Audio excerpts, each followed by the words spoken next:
Hey guys, I'm so excited to be here with my new friend Amanda Moffat, and we are both moms of two, both wives, both entrepreneurs. Fun fact that Amanda doesn't know, both dancers and still dancing our way into worship Oh, and all the things of life. But I am so excited for her to be here to talk about all of her history with entrepreneurship. And I guess we're going to talk a little bit about dance too. I love that. Oh my gosh, that's so fun. I love meeting other dancers. So she is an ex ballerina, always a ballerina, once a ballerina, always a ballerina. But she actually founded her first entrepreneurial endeavor at the age of 18, where she stepped into a dance studio, doubled its revenue, and essentially started making her mark on the world through this lens of dance and understanding systems and scalability and all these other pieces that I think often come as like a tertiary, if not like a way later thing that entrepreneurs are realize they have to do. So I love that you were fully immersed into it and so young. So talk to us about that evolution story and what that season was like. Yes. Oh my goodness. So ages basically 16 to 19 were just a wild 3 years. I met my now husband. I bought this dance studio from a prior boss. I switched career dreams from, at the time, I was traveling around the world dancing and in ballets and all of this stuff. And the Lord brought me into the business world, just dropped this business in my lap and said, basically, you're going to run with this now, even though you're 18 years old.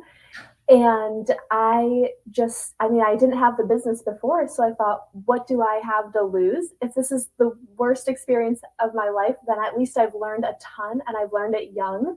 Mm. So let's just try this. I trust you, Lord. Let's do it. And it was pretty much one of, if not the hardest things I've ever done in my life. Um, but also just the deepest, most rewarding, just incredible life lessons.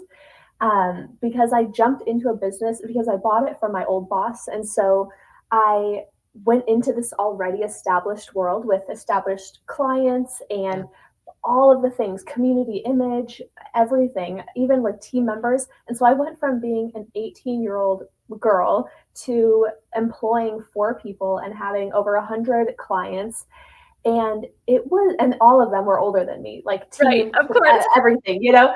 And so I just said, okay, Lord, I'm going to have faith and I'm going to work really hard and let's try. And so he brought me through so much with that, and I'm just so grateful. So that was the beginning of my entrepreneurial journey, was Wow. extreme deep dive, knowing absolutely nothing as a young girl. That's awesome that the Lord knew that you were capable. Because ultimately that's what that shows me is like he's gonna put you in a place, he's gonna sharpen you for sure, but he's in that sharpening, he's shaping you into who you're meant to be. And so at 18, how long did it take before, well, I don't know if it ever goes away. Maybe you can speak into this, but like imposter syndrome had to be like at its all-time high, even if you didn't know what that meant at that time.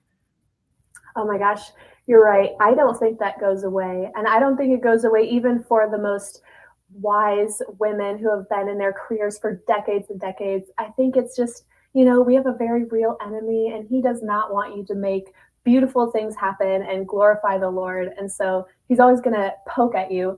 But I mean, the tears that I have cried over business things, financial things, client issues, team issues. I mean, the pain that I've experienced and the stressors that entrepreneurs have are so real. And when you give them to the Lord, He's able to help you shape them into these joyful lessons that truly get to bless you, your family, and your clients later as you mature and grow as a Christian and a woman, a human.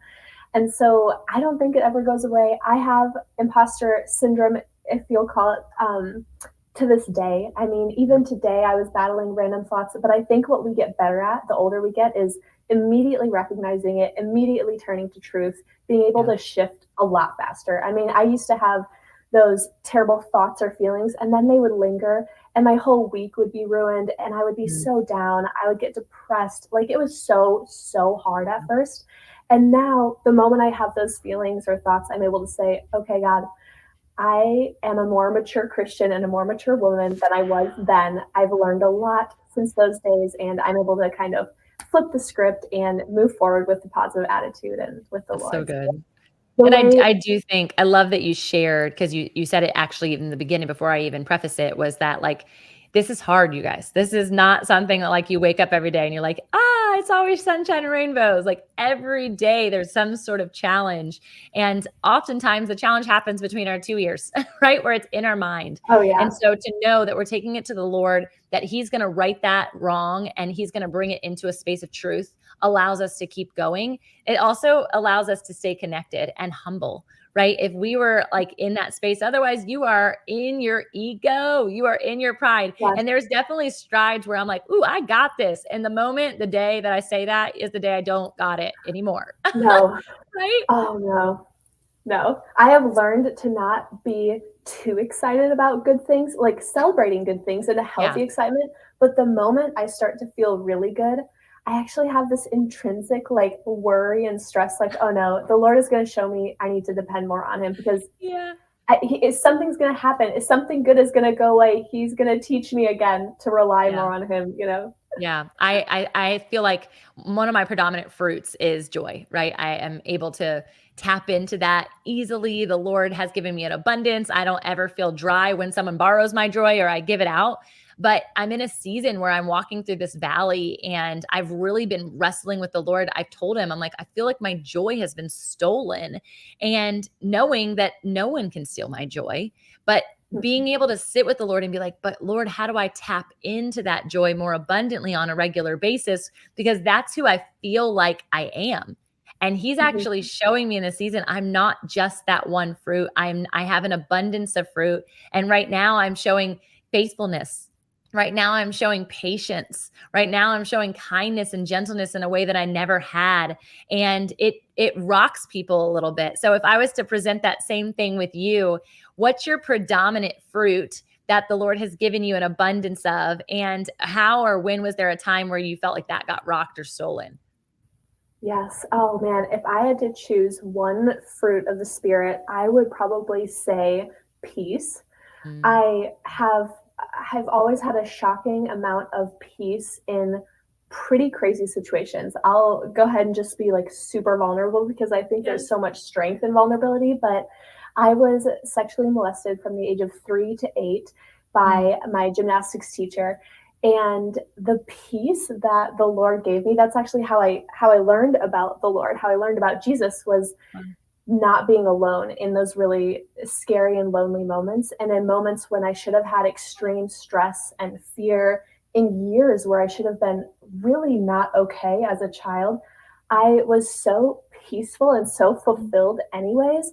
And not only that, but then as I grew older, and traumas like that often come up in really different ways than you might imagine as you get yeah. older, in situations where I should have had triggers, should have been fearful, all of these things, the Lord kept giving me that peace and kept Um, showing up as that best friend, that comforter, that protector, that loving hand that just would hold me and take care of me and provide for me.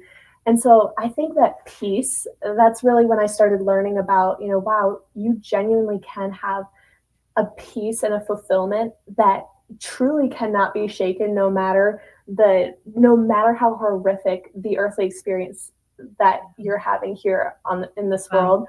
And then later in life with things like being I was lied about. There was this terrible situation where there was this lie that got really blown up in a local community, and it was the most painful thing to watch something so untrue become true to other people. And Wow.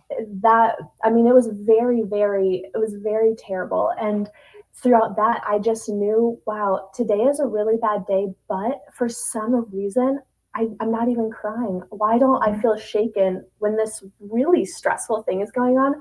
I just felt the Lord's peace. And then in Mhm. smaller situations and later in business and all of these things, I just had his peace throughout it all. So I think I would choose peace. That was kind of That's like a long such answer, a but I would gift. choose No, I peace. loved it so much. Yeah. And I said at the beginning all of the things that we have in symmetry, and I didn't know that we also have a sexual trauma backstory connection as well. I have my own in that regard. And so first off, thank you for being brave enough and vulnerable enough to share, and also to help people have a perspective. Sometimes when we do have a podcast, or we're the ones speaking, or we're talking about the things that we do from our highlight reel every single day, people, even though they shouldn't, they tend to forget. They tend to forget, oh,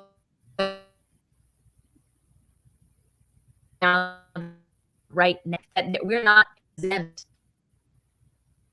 We're not exempt from it. And knowing that we're not exempt from it allows other people to stand more confidently in the season that they find themselves in, and also tap into the fruits of the spirit. Like, what is the gift? If I need more peace right now, I know I need to come to Amanda for that. And if it's peace in my business, which the Lord knows we all need more of, you have an abundance of. So you have a community. It's called the Freedom Society.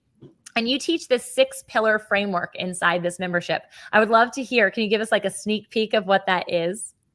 Yes, totally. So the 6 pillars of business that I teach are leadership, team, profit, offer, marketing, and operations. And I truly believe that anything that you can think of in the business world, like PR, copywriting, like any of the detailed stuff, I believe that they fit into one of these 6 categories. And Totally. so I am a systems girl. I love organization. I'm a type A personality. There's no changing that. So I think in systems. So when I was getting into business, right away from the very beginning, I just couldn't even help myself. I organically just think, how can I systemize this? How can I make it take less time next time? What am I doing out manually, repetitively, that I could be cutting corners with and creating automations for? How can I do this in a smarter way? And so I did the same thing with business. The moment I felt overwhelmed with the business world and feeling like there are a million pieces everywhere, I don't even know what to work on first. I don't know where to look. No one taught me this. Yeah. I'm 18 years old. I jumped in to something fully running that I didn't know. I didn't know what was going on, right? So I thought, okay, let me make categories. So I made these 6 pillars, and they truly have just held up to this day, and it's what I Great. teach on now. So I love it. And you're so right. I love that you gave out some additional information and even ideas that, well, what about this? And what about this? They do fall into that. And I can attest, as I was processing it in my own mind, I'm like, yep. So this is yeah. great. This pillared system is amazing. And understanding how to then have the systemization piece inside of it. This is where a lot of people get stagnant. I think because it's overwhelming. It can be overwhelming. If they don't understand tech and automation, they're like, meh, I can't do this. This is way too much. And they back out and they back off. And they're like, I'm going to brush my hands clean of this entrepreneurship thing. But the way in which we can do it from a state of peace, from a state of joy, is with systems and automations. And so learning those is going to be critical for anybody who's tuning in and they're like, oh, I just want to pursue my calling. Okay, let's actually automate some of that. I honestly think, and I've never thought about it like this, but like we sat with the Lord and they're like, Lord, what do you automate on a daily basis? Like he has automated, I think, the sun rising and the moon rising. He has I love automated the tides, right? Like the tides are automated to 6 hours in, 6 hours out, at least for here on the East Coast. He automated the seasons. Like we know within a certain time frame, the seasons are going to change. And while, of course, God is in control of everything and he could shift all of that on a dime, he hasn't yet. And so we have the same control in our systems, right? And I've never said that out loud, but what would you think about that? I love that. I have never thought of that before, but the way you just put that makes so much sense to me. Yeah, I totally see that. And I thought, oh, wait a second. If we want to take this just another step further, maybe take some liberties. The Lord's automations are like the sun rising and setting, the seasons, like you said. His team members are maybe Yes. angels. Yes. Let's go. How he manages those. Actually, I feel like this is something I should like really sit down Yes. and We think are and coming pray. up with a new idea right now. This is a lead magnet.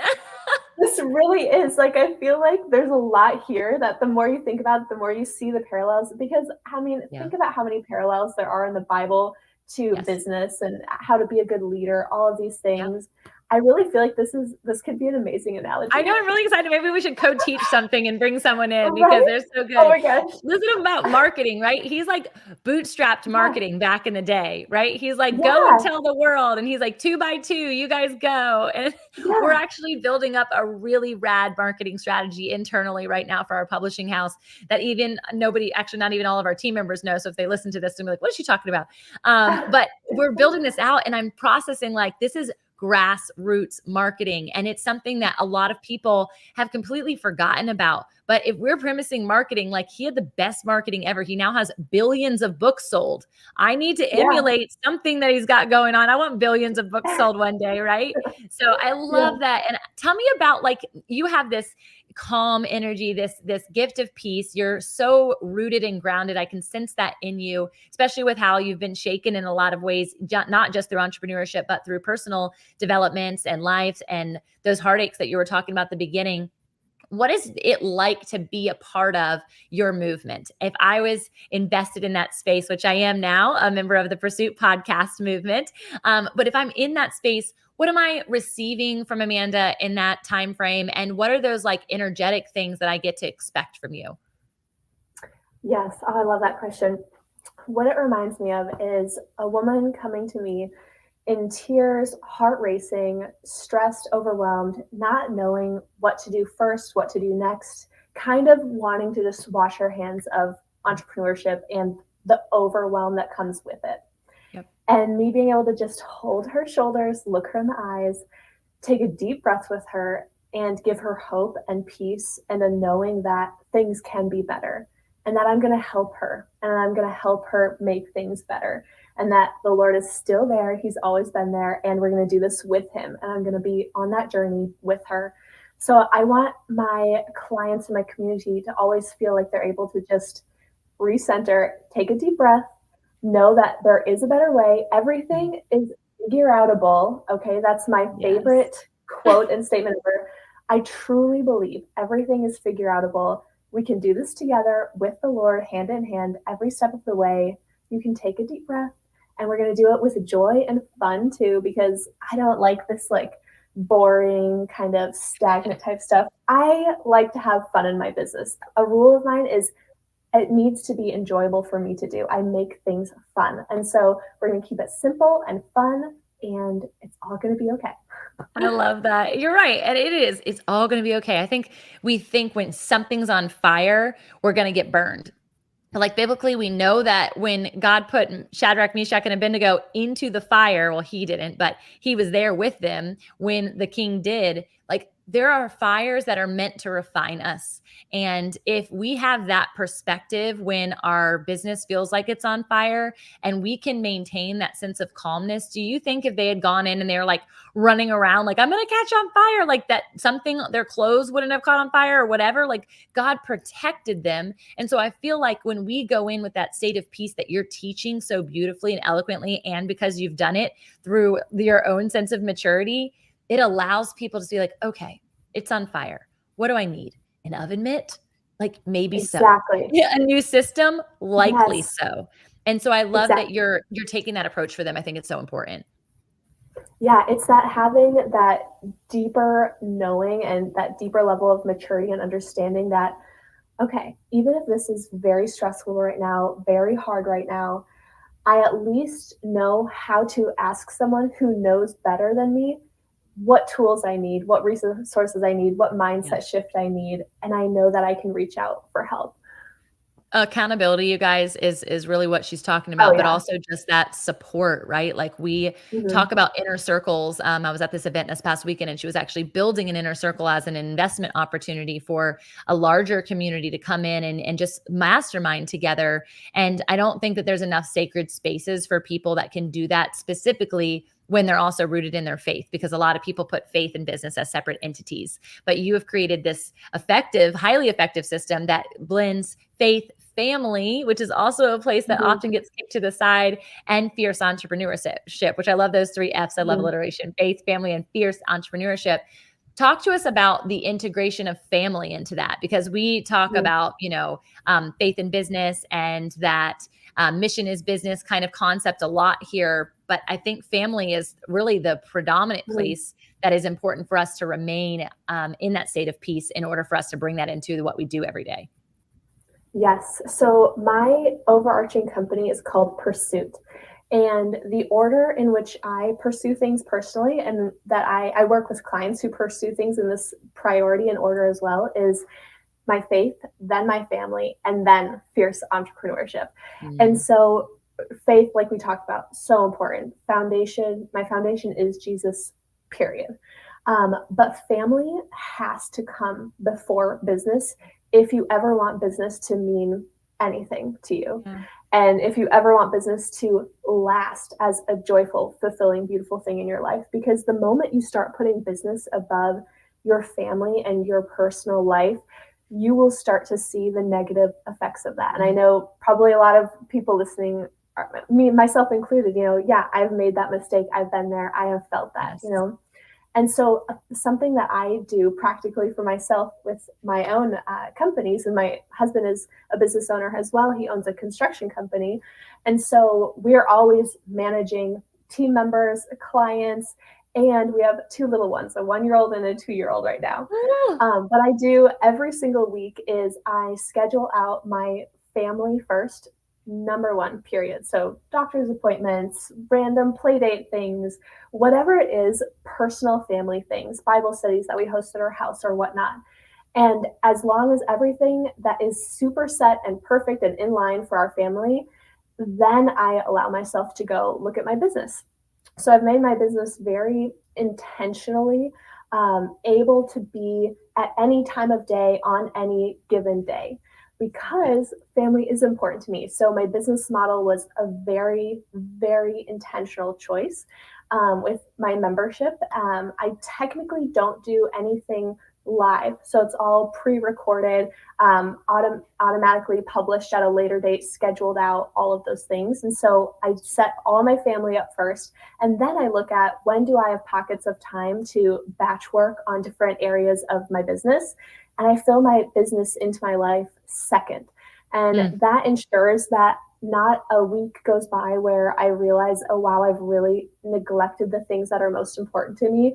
I'm able to know that those things are taken care of first. I've given time and attention and intentionality to those things first, and my business comes second. And I must say, it really has never hindered my business growth. If anything, it's helped my business strategically because I just don't Yeah. waste as much time because I So have intentional blocks of time. So that's something practical, a practical way that I ensure that family comes first.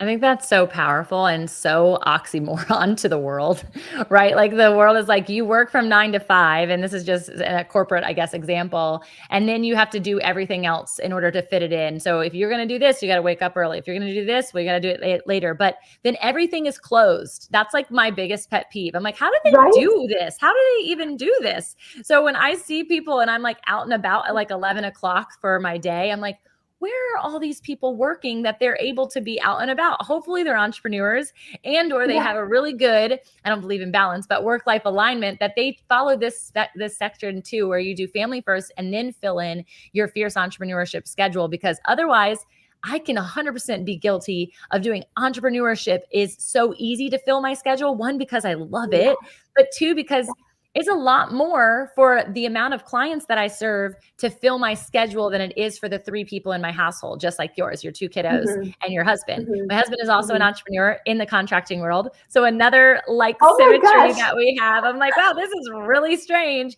And remember what happened to me when I had my 2 kids under 2. I'm so grateful that you're rooted because I was not at that time. So to see that variation, it's almost like the Lord giving me a little snapshot that it is possible even for my own kids. And it's possible for you who is listening in right now that you don't have to wait until some crash and burn moment. Not to say you haven't had those moments in your life, but you don't have to wait for that to really be fueled by what the Lord wants you to do in your life. And I'm excited Mhm. that you're living that out live right now.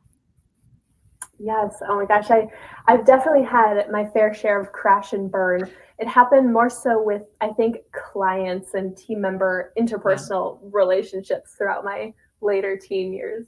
Yeah, I think that's a really important piece that you speak on those 6 pillars is team, and also a Mhm. huge friction point that a lot of people have because we're thrust in to that role of becoming a leader. As soon as you have one person come in, even as a client and a community base and a movement maker, of course, you should have leadership as one of your predominant things that you're constantly equipping yourself and being discipled in from a mentorship perspective, but team, like conflict resolution, for instance, like if you don't Mhm. have that, you're either going to be walked on or you're going to be left. I heard this quote yesterday at a leadership training in the morning, and it said that people don't quit missions, they quit people. And I thought, Wow. oh, that's Oh my so gosh. good because the mission has never Yeah. like wronged them. The mission has never been Right. changed inside of their heart. If anything, they become more passionate about a mission when they get infused into it, but it's the people that get burned or the people who they just Mhm. can't get along with that they end up quitting. And I thought, I don't want Yeah. to be that person. I don't want to be that leader. Oh yes, that's a really good quote. That's very good. Right? I team and leadership of a team, management and inspiration and influence over a Yes. team has been one of my greatest learning journeys and Mhm. greatest joys, and it has turned Mm, into honestly probably one of my favorite parts of business is mm, everything team pouring into my team members and building them up into very fulfilled, mm. joyful, excited, excellent people themselves. I sold my dance studio, and one of the hardest things to leave when I sold it, I actually sold it to two of my past team members. They bought it as a Ah, partnership, which so was the cool. most beautiful organic thing ever. But one of the hardest parts for me to leave was my relationship that I had built with my Yeah. team members. And I didn't necessarily expect that to be so painful to leave them Mm, because over the last few years of me owning the studio, I truly became really invested in their personal well-being, not just as a part of my company, but yeah. just as people. I came to really respect them. I feel that they came to respect and love me as well. And when you're able to build just those beautiful relationships, they carry the business for you too. It's totally a pouring into one another. People are smart. They know when you genuinely care about their well-being, and when they know that you are pouring into them and you actually care about them and not just your business and your bottom line, Yeah. they give back tenfold, and So then you end up with win-win-win situations, and it's the most beautiful thing ever. I could talk you're forever so about right. Yes, these you're so situations. right. I love how you shared that though, that it's been like one of the most fulfilling things too. It's the most time consuming, I think, for me, that just being in that space and knowing people take time. And that goes back to like, hey, it's a win win on the other side of that if you're willing to invest said time. And something that I always want to be mindful of, so much so that I've always wanted to have a heart officer on my team and someone who knows the dates of every single occasion, birthdays and Mhm. anniversaries that take place in my team members' lives so that we can celebrate, and two, they feel seen in what is some of their most important milestones in their life. Like, yeah, we're going to have team milestones, yay, but like how much more important it is to celebrate their anniversary, to celebrate their daughter's birthday, right?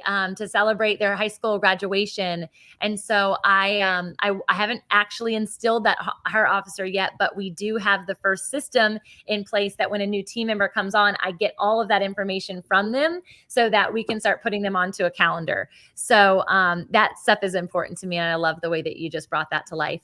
So I hate that we're getting so close. So we did the same thing. You guys are going to have to go listen to her Pursuit podcast. We did a podcast swap today, so they'll probably come out in different times. But I definitely want you to go see what it looked like to be on the other side of Amanda's incredible wisdom as she was a teaching and supporting me as I was sharing my story. But now it's the time for you to share about this 4 vital business systems every CEO needs resource that you've created for our community. Yes. So these are 4 business systems that I practically have created and used and loved and still use to this day in my personal businesses. So it's a no fluff, just a total like we're sitting down having coffee. You're asking me, Amanda, please give me the things that actually practically help you as a business owner. I need the things to make me a better CEO and have systems in my business. These are 4 really good ones. So it's totally free. And I've given you examples and templates and all of the good things. But these are 4 things that I really think all business owners should have set up in their business. So good. Well, I mean, I definitely see you as a movement maker, and I want you to leave just a lasting little mic drop for all of our other movement makers who are tuning in. What is one thing that you would think is vital for somebody to create a movement with their message? I think that a deep understanding of how God is in control of your story, and then a deep understanding of, and He's asked me to share about it. Because when you don't understand that God is able to bring you back from really hard things and He's able to transform your life, He's able to bring dead to life, not just bad to good, but dead to life. That deep understanding of what He's done for you and how that impacts your testimony, coupled with then having the bravery to simply talk about it and share about it and create your business around it, I think that that is most important. That's so good. It makes me think of the last portion that you were sharing, that acronym of ego, because sharing about it is just getting outside of yourself, right? And like ego edging God out. So if your ego is taking the priority for your story, then you're actually not allowing God to get the glory. And so that Mhm. was super profound, Amanda. Thank you so much for being here. I can't wait to get more invested in all the things that you're working on and just share in each other's community movements. But you guys have to follow Amanda Moffat in all the places. Be sure to go download and follow and listen to the Pursuit podcast. If you hear both of us on the show, tag us, get it out to your communities. And don't forget to get the four vital business systems that every CEO needs. I know I'm going to be downloading it myself because I love the 6-pillar concept, and I'm sure it's going to play into that. So remember, faith first, then family, then fierce entrepreneurship. Amanda, you're a gift. Thanks for being here. Thank you. I had so much fun, Tamara. Thank you